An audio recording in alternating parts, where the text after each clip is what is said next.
Network marketing এ অনেক সময় আমরা প্রথম দিকে যখন আসি, ইনকামটা কম থাকে, আমাদের কোথাও না কোথাও ডিমোটিভেশন শুরু হয়ে যায়। হয়তো অনেক অনেক সময় হয়ে গেল 2 মাস 3 মাস বা 6 মাস কাজ করছি, সেভাবে ইনকাম আসছে না। তো এই সময় আপনার মোটিভেশনটা একটু নিচে চলে আসে। প্রথম দিকে খুব হয়তো মোটিভেট থাকে, তারপর আস্তে আস্তে ডাউন হতে থাকে, এ কি করলে ইনকাম আসছে না। বাট আমি বলবো যে এই সময় যেটা দরকার, সেটা হচ্ছে যে আপনার বিলিফ। আপনি যদি নিজেকে বিশ্বাস রাখেন, দুটো দাঁড়িপাল্লা আছে, একটা হচ্ছে বিলিফ, একটা হচ্ছে মোটিভেশন। তো যখন প্রথম দিকে আপনার মোটিভেশনটা কমতে থাকবে, ওই সময় কি করতে হবে আপনাকে, আপনি আপনার বেশি করে মোটিভেশন করার জন্য আপনি পজিটিভ ভিডিও বেশি করে শুনুন। অটোমেটিক টাইম এটা এটা এটা এটা ভারী হবে, আর বিলিফটা ওটা আস্তে আস্তে উঠতে শুরু করবে। বাট প্রথম দিকে কিন্তু মোটিভেশনটা কম থাকে বা বিলিফটা কম থাকে। বিলিফ যদি আপনার কম থাকে, আপনাকে নিজেকে সেলফ মোটিভেট থাকতে হবে। আপনি ভাবুন যে যদি আপনি মোদি কেয়ার না করেন বা আপনি নেটওয়ার্ক মার্কেটিং না করেন, নেক্সট 5 ইয়ার্সে আপনি কি করতে পারবেন?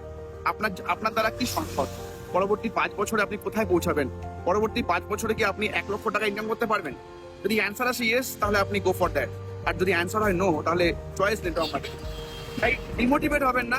যদি কখনো ডিমোটিভেট হন, জাস্ট একবার আপনার ফ্যামিলিকে দেখবেন যে আপনার ফ্যামিলি যদি আপনি মোদি কেয়ার না করেন, নেটওয়ার্ক মার্কেটিং না করেন, তাহলে ওরা কতটা স্যাটিসফাই, ওরা কতটা ভালো থাকবে। আর যদি আপনি মোদি কেয়ার করে ফেলেন, তাহলে আপনার ফ্যামিলি কি থাকতে পারে পরবর্তী 5 বছরের সাথে ফিল করুন। তাহলে দেখবেন অটোমেটিক্যালি আপনি মোটিভেট হয়ে যাবেন। Thank you.